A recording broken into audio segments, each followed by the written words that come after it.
crews are still searching for bodies and debris in the Potomac River after that deadly mid-air collision between an American Airlines flight and a Black Hawk helicopter. 67 people were killed when the aircraft collided Wednesday night near Reagan National Airport in the Washington, D.C. area. As of now, 55 bodies have been recovered and identified. Search and recovery efforts are expected to continue today. Officials say they will remove the wreckage from the water later this morning.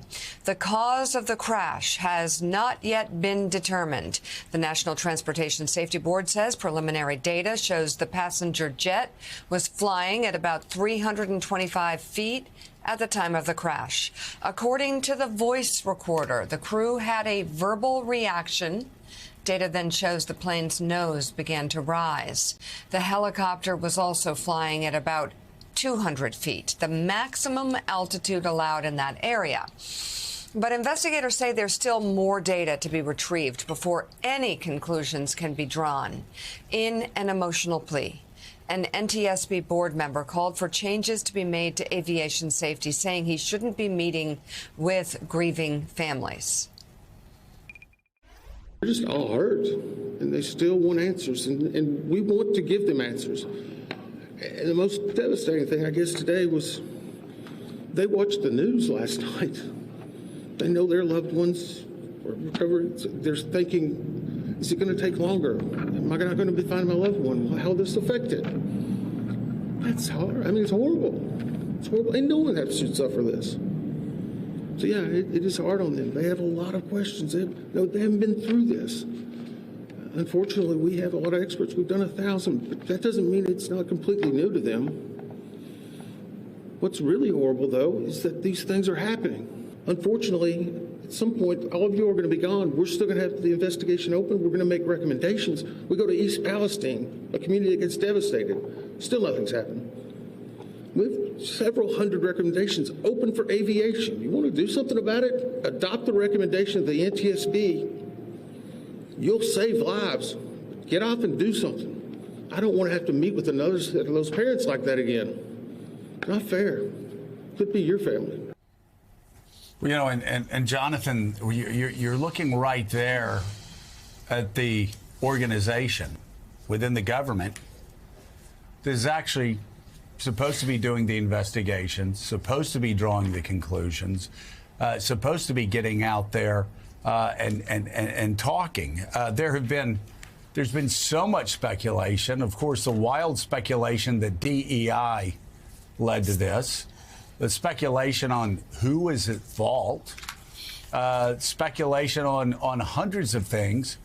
And as you know, the process of these investigations are long and painstaking. And what did we find this weekend, Jonathan? We found that based on the data they have, the plane was at 325 feet, making its approach to runway 33, had been moved off of runway 1 to runway 33 at the last minute. And we found out that so far, the data they have right now has a helicopter flying at 200 feet. Now, there is speculation, and unfortunately, some have speculated openly immediately following the crash. The president speculated about exactly what happened. The fact is, right now, they're still sorting through the data and trying to figure out exactly why there's this difference. 325 feet for the commuter jet and 200 feet for the helicopter. This is why we have NTSB investigations. And how long does it take? Well, as he said, they're still going to East Palestine trying to figure everything out about that accident. These investigations sometimes take years. The one thing I will say, and I'm sure you'll agree with me, knowing Washington, traveling in and out of Washington, it is just insane. The amount of helicopter traffic around Washington National, the busiest airport in the world. I mean, the fact they didn't figure this out years ago, we all see helicopters. There was a near miss the day before this accident. And it happens time and again. And it sounds like they've already decided to take steps to move helicopters, the heavy flow of traffic of helicopters, away from Reagan National. But what can you tell us about what you've learned this weekend? Yeah, a few things here. First, you're right. It's such a busy area. National Airport, so popular, including with members of Congress who have added flights to it because it's so convenient to the district as opposed to, say, Dulles. There's also so many government helicopters and military helicopters, a number of bases right there. It is very crowded. Your point about the NTSB is exactly right. This is why the federal government has agencies like this, to do this with expertise. It takes a while, and it's supposed to be apolitical. Well, we also learned from the NTSB over the weekend, they're no longer going to be sending out updates over email. It's all coming on X, Elon Musk's X. And they said that's another sign of his influence here, that he wants another piece of this. Also, we should note, you mentioned President, we're still learning a lot. We don't know, and it will be a while before we learn exactly what happened there. But President Trump recklessly speculated at the end of last week at a number of occasions, including on DEI, to the point where the families of one of the pilots on the military helicopter asked the DOD to withhold her name for a few days because they were so afraid of the blowback it would get. And then when they did eventually release it, a woman named Rebecca Lobach, they did so in a press release that was filled with her awards and citations and commendations, as if they had to justify her presence on that helicopter because they were trying to ward off these claims that she was simply a DEI hire. And that's something that they had to do directly because of the speculation put forth by the President of the United States, the Commander-in-Chief, her Commander-in-Chief.